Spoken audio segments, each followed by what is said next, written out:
बिस्मिल्लाहिर्रहमानिर्रहीम। अस्सलाम वालेकुम डियर स्टूडेंट्स, उम्मीद है आप लोग खैरियत से होंगे। जी, आज का जो हमारा लेक्चर है वो लेक्चर नंबर 3 है और इसका टाइटल है इनइक्वालिटीज़ एंड देयर सॉल्यूशंस। इस लेक्चर में जाने से पहले हम ये देखते हैं कि हमने लास्ट लेक्चर में क्या क्या चीज़ें पढ़ी थी और उसके बाद हम आगे मूव करते हैं। जी, लास्ट लेक्चर में हमने सेकेंड डिग्री इक्वेशन पढ़ी थी, ठीक है, कंप्लीट सेकेंड डिग्री इक्वेशन, और फिर उसके बाद हमने इनकम्प्लीट, दोनों में फ़र्क देखा था। कंप्लीट सेकंड डिग्री इक्वेशन ये वो थी जिसके अंदर a x square plus b x plus c के लिए वो जो 7 कॉन्स्टेंट्स हैं ए बी सी, उनमें से बी और सी का नॉन जीरो होना लाजमी था, यानी ए की भी कोई नॉन जीरो वैल्यू हो, बी की भी हो और सी की भी हो, तो ये कंप्लीट इनइक्वालिटी है। और अगर ए की वैल्यू तो कोई नॉन जीरो हो क्योंकि वो कोएफिशिएंट है एक्स स्क्र का, तो उसके अलावा बी और सी की अगर वैल्यू जीरो हो जाती है उनमें से किसी एक की या बी और सी की दोनों, तो वो इनकम्प्लीट इनइक्वालिटी बन जाती है, ठीक है। उसके बाद हमने देखा था कि सेकंड डिग्री इक्वेशन को के कांस्टेंट कैसे आइडेंटिफाई करते हैं, वही ए बी सी की वैल्यूज, फिर उसको फैक्टराइजेशन से कैसे सॉल्व करते हैं और फिर क्वाड्रेटिक फार्मूले से कैसे सॉल्व करते हैं। और फिर क्वाड्रेटिक फार्मूले के अंदर जो हमारे पास बाज़ दफ़ा दो आंसर्स आ रहे होते हैं, बाज़ दफ़ा एक सिंगल आंसर आ रहा होता है और बाज़ दफ़ा इमेजिनरी आंसर आ रहा होता है, तो उसके ये आंसर्स आने की वजह उस फार्मूले के अंदर जो अंडर रूट के अंदर बी स्क्वायर माइनस 4ac लिखा होता है जो कि डिस्क्रिमिनेंट पार्ट होता है, उसकी वजह से ये आंसर डिफ्रेंशिएट होते हैं। अगर डिस्क्रिमिनेंट पार्ट जीरो हो जाए तो उसका इक्वेशन का वन सोल्यूशन निकलता है, सेम रूट्स निकलते हैं, और अगर उसका discriminant part greater than zero हो तो टू डिफरेंट रूट्स निकलते हैं, और अगर डिस्क्रिमिनेंट पार्ट नेगेटिव हो तो रियल रूट्स पॉसिबल नहीं होते, इमेजिनरी रूट्स आंसर के तौर पे आते हैं। तो ये हमारा लास्ट लेक्चर का लुबे लुबाब था। अब हम आते हैं कि हमारे आज के लेक्चर में हमने क्या चीज़ें पढ़नी है। जी, आज के लेक्चर में हमने पढ़ना है कि व्हाट इज़ इनइक्वालिटी। सबसे पहले हमने देखना है इनइक्वालिटी क्या चीज़ होती है, और फिर उसके हमने सोल्यूशन ऑफ इनइक्वालिटी से क्या मुराद है वो हम उसकी थ्योरी देखेंगे, फिर उसके रिलेटेड कुछ क्वेश्चंस देखेंगे, और फिर आखिर में क्वाड्रेटिक इनइक्वालिटी को हम स्टडी करेंगे कि वो क्वाड्रेटिक इनइक्वालिटी को कैसे सॉल्व करते हैं। तो सिर्फ थोड़ा सा फ़र्क है पिछले लेक्चर से कि तमाम पिछले लेक्चर में इक्वल टू के साइन के साथ हमने डिग्री सिंगल डिग्री इक्वेशन और डबल डिग्री इक्वेशन को इक्वल टू के साइन के साथ स्टडी किया था। आज हम उन्हीं दोनों इक्वेशंस को ग्रेटर और लेस के साइन के साथ स्टडी करेंगे। तो हम अपना लेक्चर बाकायदा आगाज करने से पहले देखते हैं कि फर्दर अगर आपने डिटेल पढ़नी है तो बुक के पेज नंबर 11 से पेज नंबर 18 तक आप इनसे रिलेटेड मज़ीद तफसीलात देख सकते हैं, ठीक है जी। जी, अब हम आते हैं कि व्हाट इज़ इनइक्वालिटी। जी, इनइक्वालिटी क्या चीज़ होती है? Inequalities are the mathematical expressions that compresses to expressions using the an inequality sign, greater, less, greater or equal to और less or equal to, ठीक है। वही इक्वालिटी की एक इक्वेशन की तरह की एक्सप्रेशन होती है, सिर्फ उसमें इक्वल टू की बजाय इनमें से कोई एक सिंबल आ जाता है, ठीक है जी। और उसके अंदर यहाँ पे देखें, ये एक इस टेबल में कुछ मिसालों के तौर पे बताया गया कि x is not equal to y, ठीक। ये इनइक्वालिटी नहीं है बल्कि ये आपके पास नॉट इक्वल टू की एक स्टेटमेंट है। जैसे कहा जाता है number of days in a week is not equal to 9, तो this is actually not equal to statement। इस तरह अगर x is greater than y का आ जाए तो इसके अंदर हमारे पास यहाँ पे जो एक आपको मिसाल दी हुई है, आप इसको स्टडी करके देख सकते हैं। The number of days in a week is less than the number of days in a year. जी, उसके बाद ये सिंबल है x is greater or equal to y, x is greater than or equal to y। जैसे यहाँ लिखा है 31 is greater than or equal to the number of days in a month, तो ये ग्रेटर देन और equal to की example यहाँ पे ये बता रही है कि कुछ मंथ्स के जो डेज हैं वो 30 या उससे ज़्यादा हो सकते हैं। ये एक स्टेटमेंट लिखी हुई है, हालांकि 31 या उससे ज़्यादा, और 31 हो सकते हैं लेकिन उससे ज़्यादा नहीं हो सकते। तो और का मतलब है दोनों में से कोई एक बात होगी, दोनों भी हो सकती हैं, बट ऑन दिस टाइम किसी भी मंथ के कोई एक मंथ अगर हम साल में से उठाएं तो उसमें से उसके 31 डेज होते हैं, ठीक है जी। उसके बाद ये x लेस और इक्वल टू है, तो यहाँ पे क्या है, the speed of the car driving legally in the 25 miles per hour zone is less than और equal to 25 mile per hour. कि अगर एक जोन है, अगर मोटरवे है, ये कोई ऐसा रोड है जहाँ पे एक रिस्ट्रिक्शन है कि आप इससे ज़्यादा गाड़ी नहीं चला सकते स्पीड में, तो ये मैक्सिमम स्पीड आपको दी हुई है, आप उस तक या उससे लेस गाड़ी चला सकते हैं। तो ये इनइक्वालिटीज़ की कुछ मैंने प्रैक्टिकल एग्जाम्पल्स आपसे शेयर की। उसके बाद सोल्यूशन ऑफ इनइक्वालिटी से क्या मुराद है कि आपके पास जो भी इनइक्वालिटी है उसको जब सॉल्व किया जाए तो उससे आपके पास जो अननोन वेरिएबल आए वो उसकी रेंज क्या है, that is solution of inequality. अब अगर इस सिंबल में देखें तो ये बड़ा सिंपल सा कॉन्सेप्ट है कि इस सिंबल का ये माउथ जिस साइड से ओपन है वो चीज़ बिग होगी और जिधर से ये क्लोज है वो स्मॉल होगी। तो ये एक फिगर से यहाँ बताया गया, ठीक है जी। उसके बाद हमारे पास है कि जब हम इनइक्वालिटी को सॉल्व करें तो कौन से की पॉइंट ध्यान में रखें। तमाम वही की पॉइंट्स हैं जो इक्वालिटी को सॉल्व करने के लिए, सिर्फ हम सिंबल्स के हिसाब से, बाकी रूल्स वही हैं कि इधर अगर इक्वेशन की लेफ्ट साइड पे माइनस हो रहा है तो राइट साइड पे प्लस होगा, साइन चेंज होंगे। अगर लेफ्ट साइड पे मल्टीप्लाई हो रहा है तो दूसरी साइड पे डिवाइड होगा। लेकिन अगर दोनों साइड पे आप सेम साइन से मल्टीप्लाई करते हैं, मसलन माइनस से मल्टीप्लाई करते हैं, तो इनइक्वालिटी का साइन भी चेंज हो जाएगा। ये बेसिक रूल्स हैं, ठीक है। अब हम देखते हैं कि मुख्तलिफ जो इनइक्वालिटीज़ हैं वो हमारे पास कौन कौन सी हैं जी। तो अब हमने आगे ये देखना है कि जो इनइक्वालिटीज़ हैं उनको जो सॉल्यूशंस हैं वो कौन कौन से मेथड्स हम डिस्कस कर रहे हैं। एक है सिंपल इनइक्वालिटीज़ हैं जो अलजेब्रिक एक्सप्रेशन के तौर पे हमारे सामने आती हैं। फिर हमने देखा है जी कि ग्राफ कैसे इनका ड्रॉ किया जाता है बाय ड्राइंग ग्राफ, और फिर क्वाड्रेटिक इनइक्वालिटी। तो ये जो आपको simple inequalities by drawing graph है ये इसी में पहले पॉइंट के साथ ही कवर हो जाएगा।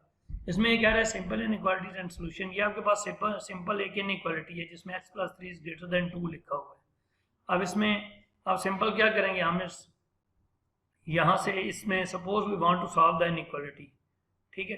अब इस इनइक्वालिटी को सॉल्व करने के लिए हम क्या कर सकते हैं जी। तो इसमें इस इनइक्वालिटी में क्या होगा कि इस 3 को हम दूसरी साइड पे ले जाएंगे। इसका मतलब है कि दोनों साइड्स पे हमने 3 को माइनस कर दिया और 3 और 3 ये कैंसिल आउट हो गया।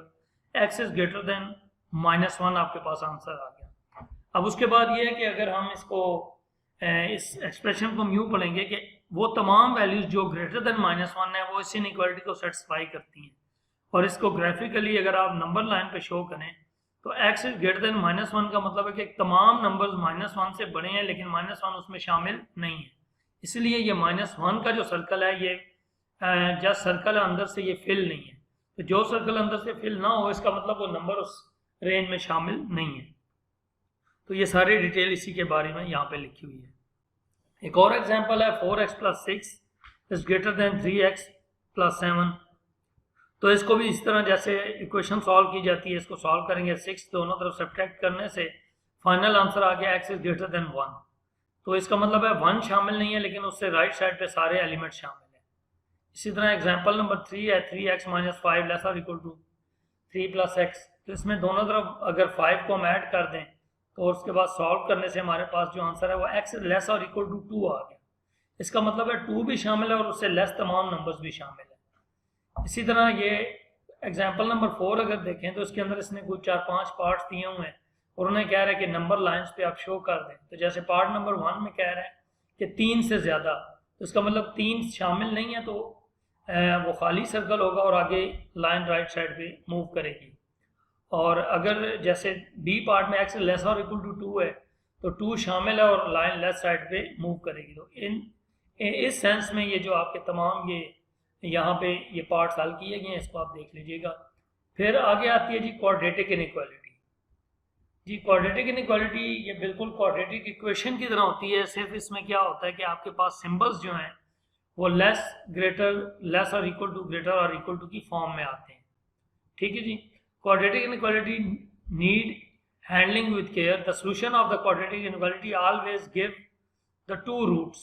The nature of the roots may differ and can be discriminated by the discriminant part. ये हमने अपने पिछले लेक्चर में भी डिस्कस किया था कि जो डिस्क्रिमिनेंट पार्ट है उसकी वजह से इक्वेशन के रूट्स डिफरेंट होते हैं या रिजल्ट डिफरेंट आते हैं।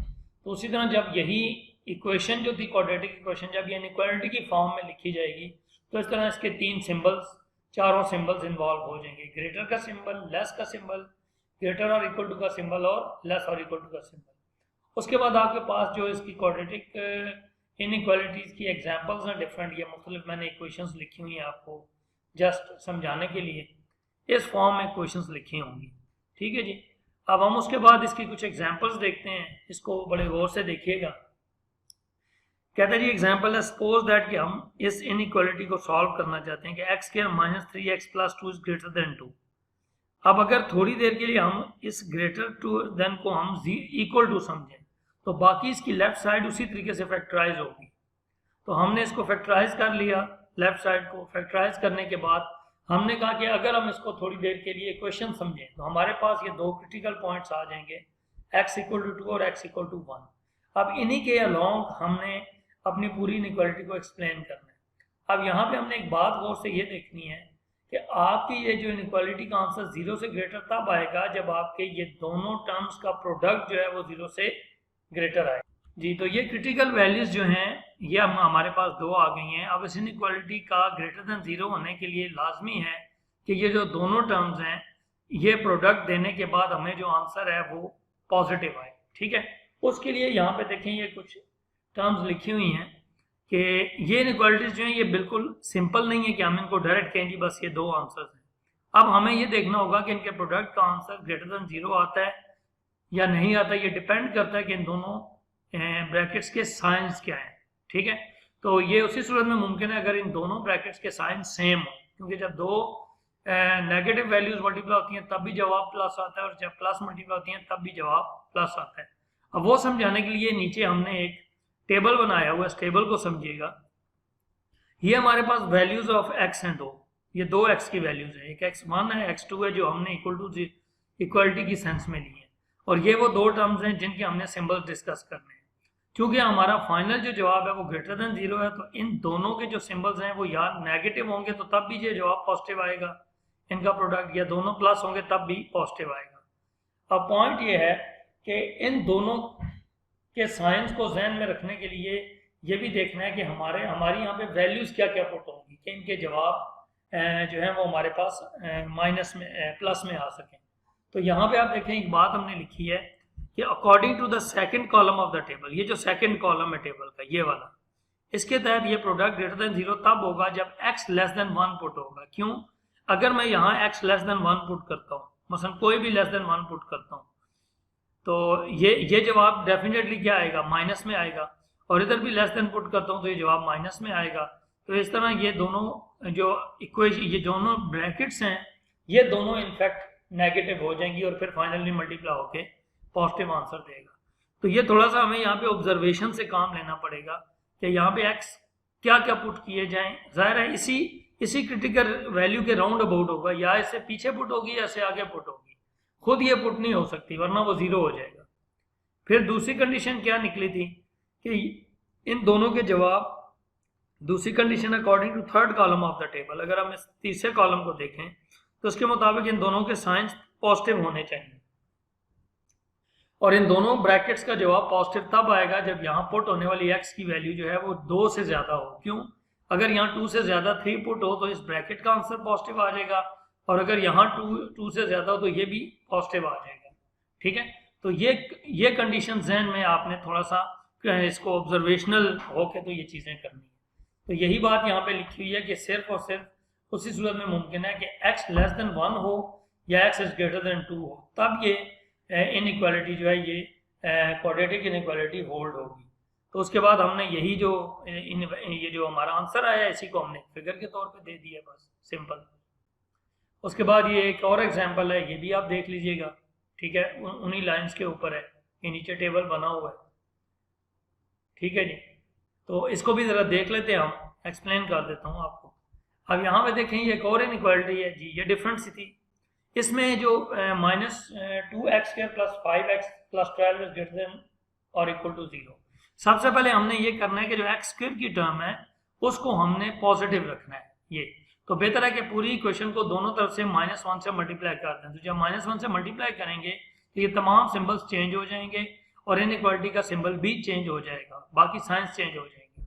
अब ये करने के बाद आप इसके फैक्टर्स बनाए, फैक्टर्स बनाने के बाद वही दो टर्म्स हमारे पास आ गई, एक आ गई 2x + 3 और दूसरी आ गई x - 4। अब इन दोनों का प्रोडक्ट लेस देन और इक्वल टू 0 होना चाहिए, ठीक है। सो इक्वल टू 0 करने से हमें ये दो क्रिटिकल पॉइंट्स मिल गए।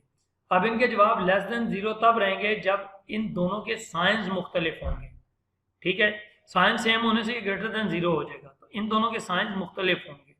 तो यही बात नीचे पूरे टेबल में वजाहत हुई है कि अगर इन दो, ये जो सेकंड कॉलम है, according to second column of the table, अगर ये पॉजिटिव है तो दूसरे को नेगेटिव होना पड़ेगा, ठीक है। तो ये तभी मुमकिन है कि जब आपके पास ये जो वैल्यू है ये x इज ग्रेटर देन -3/2 हो, और आप ये वैल्यू मतलब आपने सिर्फ ये करना है कि ये क्रिटिकल वैल्यू इन दोनों में 1 by 1 पुट करके देखनी है कि अगर इससे मैं कुछ बड़ी वैल्यू पुट करूं तो क्या ये सेटिस्फाई होती है, ये इससे छोटी वैल्यू पुट करूं तो सेटिस्फाई होती है या नहीं होती, ठीक है। तो यहाँ से जब आप पुट करके देखेंगे तो आप देखेंगे कि कोई भी बड़ी वैल्यू -3/2 से पुट करेंगे इन दोनों में तो जवाब लेस देन जो है वो इनका प्रोडक्ट लेस देन 0 आएगा। और दूसरे केस में अगर कोई value less than equal to 4 put करेंगे तो तब जवाब उसका नेगेटिव में आएगा, ठीक है। तो ये इनफैक्ट जो ये क्रिटिकल वैल्यूज आ जाती हैं दो, इससे एक बड़ी और एक इससे छोटी वैल्यू पुट करके हमें देखना होता है। अगर बड़ी साइड वाली वैल्यू के ऊपर वो इन इक्वेशन सेटिस्फाई हो रही होती है तो वो तमाम बड़ी जो है वो उसको सेटिस्फाई करती है, और अगर किसी नंबर की लेफ्ट साइड वाली तमाम वैल्यूज उसको उस इन इक्वेशन को सेटिस्फाई करती हैं तो उससे लेस तमाम वैल्यूज उसको सेटिस्फाई करेंगी। तो ये इसका कॉन्सेप्ट है। और उसके बाद हमने ये जब ये इस तरह की फॉर्म में बनी तो ये इनइक्वालिटी, वो कहने का मकसद है कि ये एक माइनस की वैल्यू से तमाम एक्स बड़े हैं और एक प्लस की वैल्यू से तमाम छोटे हैं। इसका मतलब ये एक्स की वैल्यूज -3/2 से लेकर 4 तक है, और इक्वल टू का मतलब है तक, यानी ये दोनों शामिल है। तो दोनों को शामिल करने के लिए हमने सर्कल्स को डार्क कर दिया। ये आपने इसमें देखा कि हमने इसको फिगर भी बना ली और हमारा आंसर यहाँ पे आ गया। अब उसके बाद हम एक्सरसाइज पे आते हैं जो पेज नंबर 19 पे आपके पास मौजूद जी। इस एक्सरसाइज में हम ये देखते हैं कि इसने क्या कहा है, कह रहा है sketch the intervals given in question number 1 से 16। ये जो क्वेश्चन नंबर 1 से 16 तक सवाल हैं, इनके इंटरवल्स को आप रियल लाइन के ऊपर स्केच करें या इनको ड्रॉ करें। तो सबसे पहला क्वेश्चन है, अब इन क्वेश्चंस में एक चीज जहन में रखनी है कि हमारे पास दो तरह की ब्रैकेट्स हमारे सामने आएंगी, एक ये पैरेंथेसिस आएंगी और एक लार्ज ब्रैकेट आएगी जिसको आप स्क्वायर ब्रैकेट बोलते हैं। ये तो जहां पे पैरेंथेसिस लगी हैं इसका मतलब वो वाला नंबर इंटरवल में शामिल है, और जहां पे शामिल नहीं है सॉरी, और जहां पे स्क्वायर ब्रैकेट है इसका मतलब है वो वाला इंटरवल उसमें आपके पास वो इंटरवल शामिल है, ठीक है। तो स्क्वायर ब्रैकेट का मतलब है कि वो नंबर शामिल है और पैरेंथेसिस का मतलब है कि वो नंबर शामिल नहीं है। तो जो चीज़ शामिल होगी उसको हम डार्क करेंगे सर्कल को, और जो शामिल नहीं होगी उसे हम डार्क नहीं करेंगे, खाली सर्कल बनाएंगे। तो जैसा कि ये सबसे पहला क्वेश्चन है -3,0, इसका मतलब है -3 से लेके 0 तक, लेकिन ये दोनों शामिल नहीं है। तो आप देखेंगे रियल लाइन के ऊपर हमने -3 और 0 के दरमियान को ज्वाइन कर दिया, इन दोनों को हमने कंसिडर नहीं किया, इनके दरमियान को ज्वाइन कर दिया। फिर इसी तरह जो क्वेश्चन नंबर 3 है इसमें -5 से -2 है, सेम उन्हीं लाइंस पे हमने -5 और -2 के दरमियान लाइन लगा दी, लेकिन इन दोनों को हमने जो है वो डार्क नहीं किया। उसके बाद क्वेश्चन नंबर 12 में देखें तो हमने ये दोनों लाइंस को हमने शामिल करना है क्योंकि यहाँ स्क्वायर ब्रैकेट्स हैं। तो जब आप -5 से -2 पे जाएंगे तो ये दोनों सर्कल्स को डार्क भी करना होगा क्योंकि इन्हें हमने शामिल करना है। तो ये क्लोज इंटरवल होता है और ये ओपन इंटरवल होता है। दो तरह के इंटरवल है, एक होता है क्लोज जो दोनों तरफ से स्क्वायर ब्रैकेट है, एक होता है कंप्लीटली ओपन, दोनों तरफ से पैरेंथेसिस है। कुछ इंटरवल ऐसे होते हैं जो सेमी क्लोज और सेमी ओपन और सेमी क्लोज होते हैं। अब जैसा कि ये -5 से 1 तक, और लेकिन -1 शामिल नहीं है लेकिन -5 शामिल है क्योंकि इधर आपके पास स्क्वायर ब्रैकेट है। तो -5 पे सर्कल डार्क हो गया और -1 पे डार्क नहीं हुआ। तो ये बाकी उसी तरीके से ये आपके क्वेश्चंस थे। उसके बाद क्वेश्चन नंबर 17 से 32 में कह रहा है कि ये इनइक्वालिटीज को आप सॉल्व करें। अब जब हम ये इनइक्वालिटी सॉल्व करना चाहेंगे तो क्या करेंगे, उसी तरीके से इनइक्वालिटी लिखी जैसे इक्वेशन में सॉल्व करते हैं उन्हीं लाइंस पे हम इसको सॉल्व कर लेंगे, और यहाँ पे सॉल्व करने के बाद आपका जो फाइनल आंसर है वो x > -10 आ गया। आप इसको नंबर लाइन पे भी शो कर सकते हैं, ठीक है। उसके बाद क्वेश्चन नंबर 24 है, इसमें भी ऐसे ही हुआ कि x जो है वो, अब इसके ये इनइक्वालिटी जो है इसके दोनों साइडों पे भी ये डबल इनइक्वालिटी है इनफैक्ट। तो अब यहाँ पे हमने इसमें से दो चीज़ें हमने सेपरेट कर ली। हम क्या करेंगे, एक इनइक्वालिटी का ये पार्ट लेके हम ये सब बना लेंगे और दूसरा हम इनइक्वालिटी का x के साथ ये पार्ट लेके हम ये हिस्सा बना लेंगे और दोनों को अलग अलग लेके चलेंगे। तो इसको जब सॉल्व करेंगे तो x > 2 आंसर आ जाएगा और इसको सॉल्व करेंगे तो x is greater than -6 answer आ जाएगा। अब अगर हम इसको नंबर लाइन पे ड्रॉ करते तो इन फैक्ट ये x इज ग्रेटर देन -6 होता, क्योंकि नंबर लाइन के ऊपर यहाँ पे अगर -2 है, -6 है सॉरी, और अगर यहाँ पे 2 है तो इसके मुताबिक कह रहा है कि तमाम वैल्यूज जो आपकी -6 से ऑनवर्ड है, और दूसरी बात कह रहा है कि वो तमाम वैल्यूज जो 2 से ऑनवर्ड है। तो अगर मैं कहूँ कि सारी वैल्यूज -6 से ऑनवर्ड हैं तो वो 2 भी उसमें कवर हो जाता है। तो ये इस तरह इसकी लाइन बन सकती थी। ठीक है, उसके बाद क्वेश्चन नंबर 33 से 44 में कह रहा है कि इनइक्वालिटीज जो क्वाड्रेटिक इनइक्वालिटीज हैं उन्हें आप सॉल्व करें। तो ये क्वाड्रेटिक इनइक्वालिटीज भी आपके पास सॉल्व हुई हैं। तो ये उन्हीं लाइंस के ऊपर हैं जैसे आपने पीछे क्वेश्चंस मैंने आपको 2 कराए हैं। ठीक है, तो आज के लेक्चर में हमने क्या पढ़ा, इनइक्वालिटी क्या होती है, उनके सॉल्यूशंस क्या होते हैं, उससे क्या मुराद होती है, और सिंपल इनइक्वालिटी का सॉल्यूशन कैसे निकालते हैं, और क्वाड्रेटिक इनइक्वालिटी का सॉल्यूशन कैसे निकालते हैं, और फिर उन सॉल्यूशंस को हम अपने रियल लाइन के ऊपर कैसे शो करते हैं। ठीक है जी, तो इंशाल्लाह ताला जो नेक्स्ट लेक्चर होगा उसमें हम एब्सोल्यूट वैल्यूज और उनके रिलेशनशिप्स को पढ़ेंगे। उम्मीद है आज का लेक्चर आपको समझ आया होगा। इस लेक्चर को गौर से पढ़िएगा, सुनिएगा, और जब हमारा इंटरेक्टिव सेशन होगा उसमें आपने इनसे क्वेश्चंस आप करेंगे, और अल्लाह ताला आपको कामयाब करें। So please take care of yourself और इस लेक्चर को केयरफुली पढ़िएगा। अस्सलाम वालेकुम।